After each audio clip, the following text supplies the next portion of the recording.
Hi hello welcome to H6 news. ఈరోజు మన స్టూడియోలో సమాచార హక్కు చట్ట ఉద్యమకారుడైన షేక్ బాజీ గారు ఉన్నారు.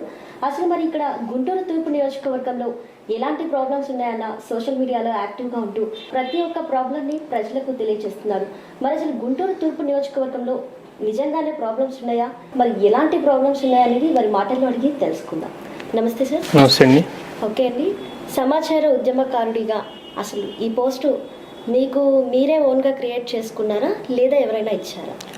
నాకు గతంలో నేను కాంగ్రెస్ పార్టీలో క్రియాశీలకంగా పనిచేసినప్పుడు నాకు సమాచార హక్కు చట్టం సంబంధించి నగరాధ్యక్షుడిగా ఇవ్వటం జరిగింది.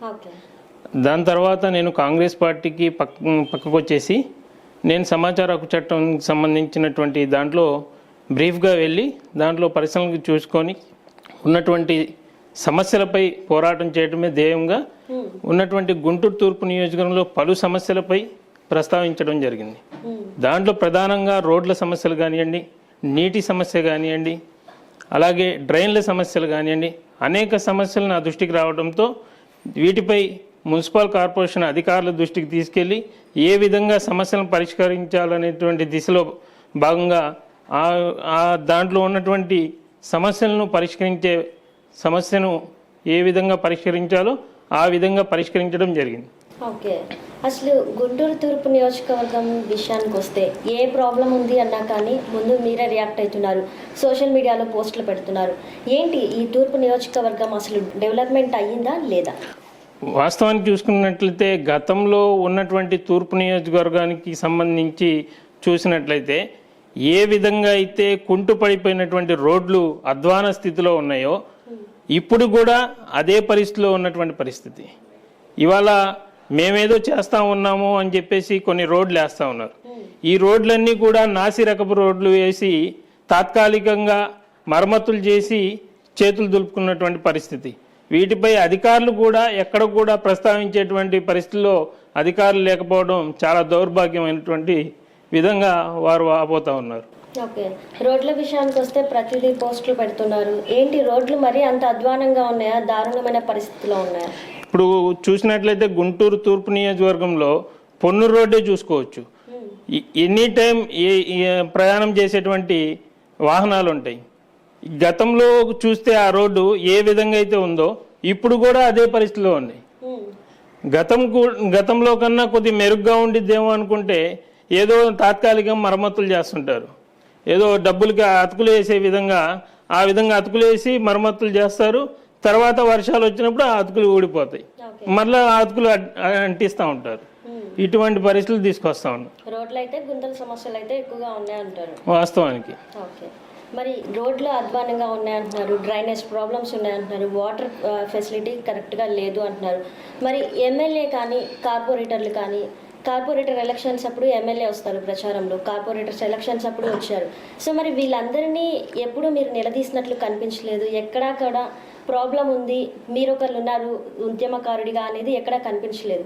ఓన్లీ సోషల్ మీడియాలో మాత్రమే పోస్టులు పెడుతున్నారు. అంటే సోషల్ మీడియాలో పోస్టులు పెడితే ప్రాబ్లం సాల్వ్ అయ్యిద్ది అనుకుంటున్నారు. ఇప్పుడు సోషల్ మీడియాలో పెడితేనే సాల్వ్ అయ్యిద్ది అనేటువంటి దాని మీద ఉదాహరణకు చూసుకుంటే నేను గతంలో పొన్నూరు రోడ్డు ఏ విధంగా స్థితిలో ఉందో ఆ విధమైనటువంటి స్థితిగతులను నేను సోషల్ మీడియా సాక్షిగా నిర్వహించడం జరిగింది. తర్వాత సోషల్ మీడియా ద్వారాగా అధికారులు స్పందించడం కూడా జరిగింది. కొంత భాగం రోడ్డు కూడా నిర్మాణం చేయడం కూడా జరిగింది. అలానే డ్రైన్లకు సంబంధించి కొన్ని సోషల్ మీడియాలో ప్రచారం చేయడం జరిగింది.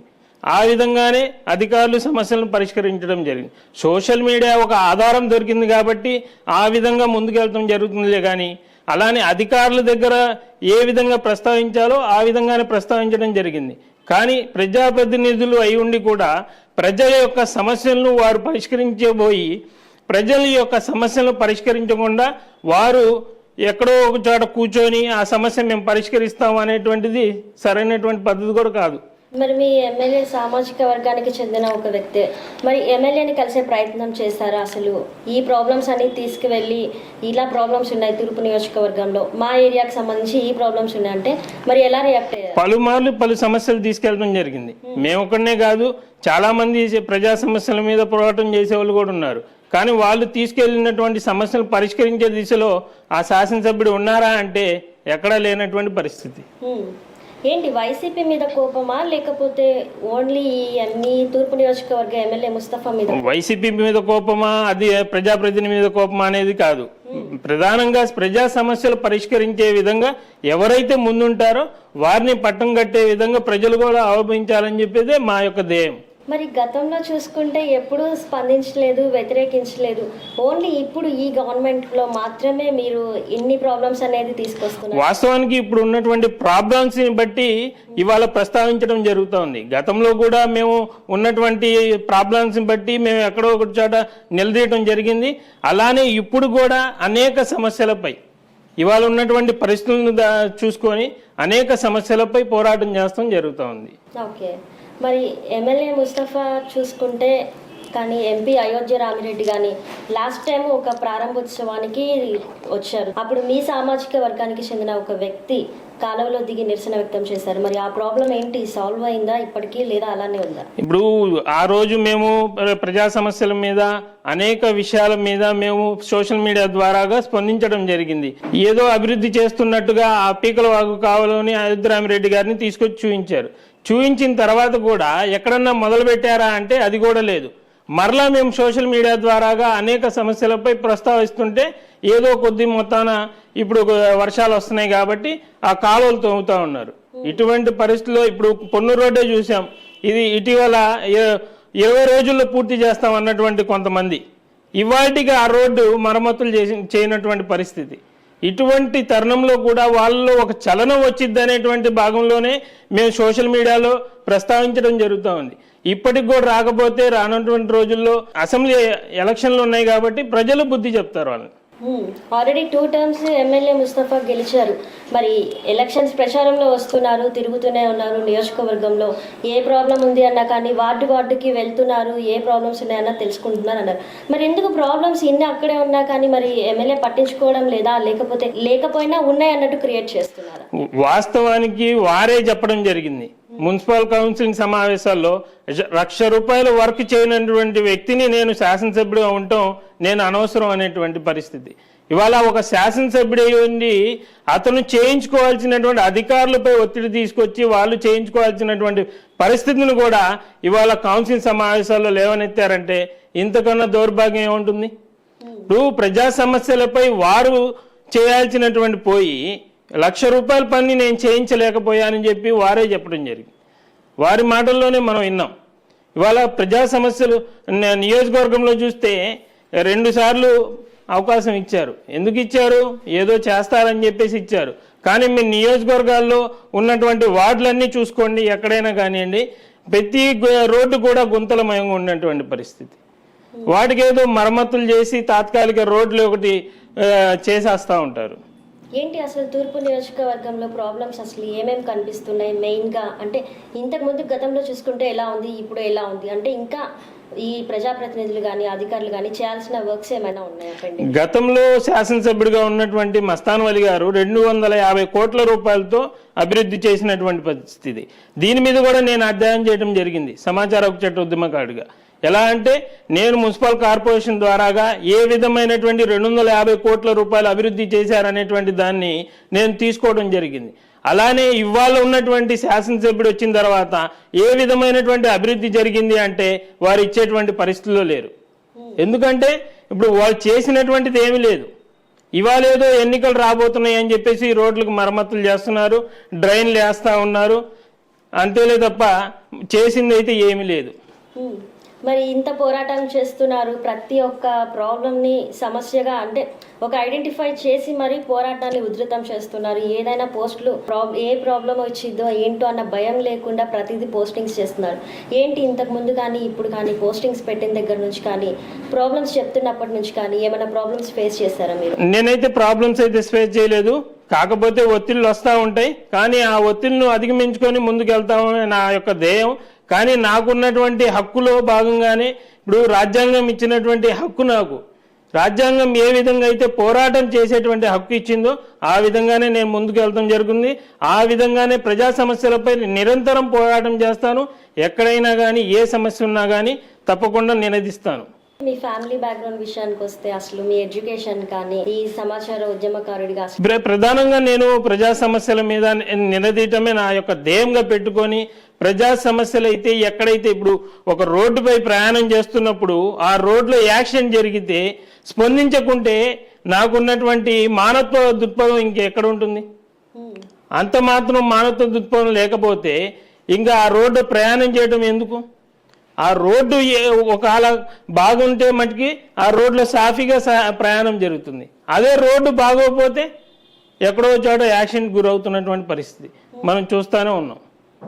ఇటువంటి తరుణం నా యొక్క ధ్యేయం ఏంటంటే ప్రజల యొక్క శ్రేయస్సు కోరటమే, ప్రజల యొక్క సమస్యలపై పోరాటం చేయటం.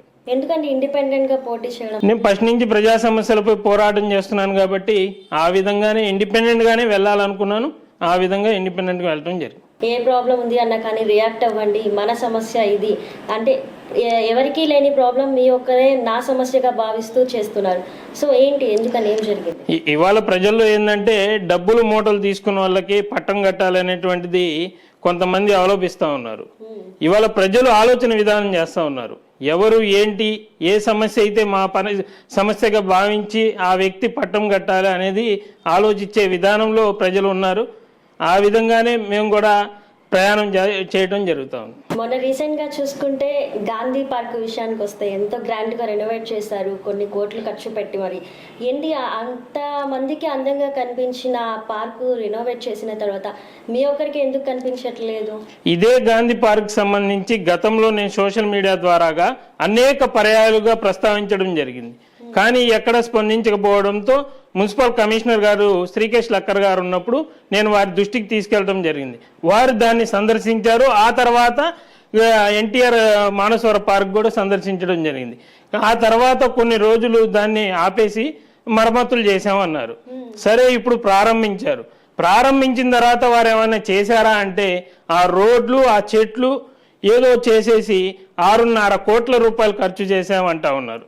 6.5 కోట్ల ఖర్చు చేసిన ఇంతకు ముందు గాంధీ పార్క్ అంటే చిన్నపిల్లలు వెళ్ళి ఆడుకోవడానికి కానీ, పేరెంట్స్ తో వెళ్ళడానికి కానీ, అలాంటి సిచ్యువేషన్ నుంచి ఇప్పుడు ఆహ్లాదకరంగా ప్రతి ఒక్కరూ అట్రాక్టివ్ గా వెళ్ళాలి పార్క్ కి, గుంటూరులో ఒక పార్క్ అనేది ఉంది మనకి అనేది క్రియేట్ చేశారు. కానీ మీకెందుకని ఇంత ప్రాబ్లమేటిక్ గా చూస్తున్నారు? ప్రధానంగా చూస్తే ప్రజల యొక్క సొమ్మును అక్కడ దారాదత్తం చేశారనేటువంటిది నా యొక్క ప్రధాన ఉద్దేశం. ఎందుకంటే ఏదో రోడ్లు చేసేసి చెట్లు నాటేసి మేము ప్రజల యొక్క సొమ్మును అక్కడ దారాదత్తం చేశాము, ప్రజల యొక్క డబ్బును అక్కడ పెట్టాము అనేది కరెక్ట్ కాదు. 6.5 కోట్ల రూపాయలు ఏ విధంగా ఖర్చు అయిందో దాని మీద మేము సమాచార హక్కు చట్ట ఉద్యమకారుడిగా కూడా తీసుకోవడం జరుగుతూ ఉంది.